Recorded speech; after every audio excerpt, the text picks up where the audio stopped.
सिर्फ एक अच्छे रिश्ते की तलाश में आई है। अस्सलामुअलैकुम, मेरा नाम आयशा है। मेरी उम्र 24 साल है और मैं एक शरीफ और इज्जतदार खानदान से ताल्लुक रखती हूँ। ना इसे दौलत चाहिए, ना इसे शोहरत चाहिए, बस एक इज्जत देने वाला, समझने वाला, एक अच्छा और सच्चा इंसान चाहिए।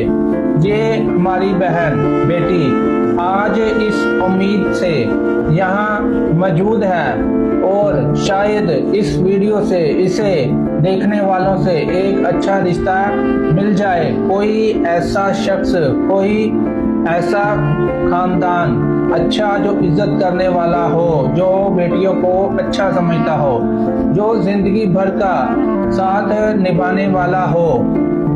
आज हमारे साथ ये बहन मौजूद है। इनका नाम आयशा है, उम्र 24 साल, तलीम BA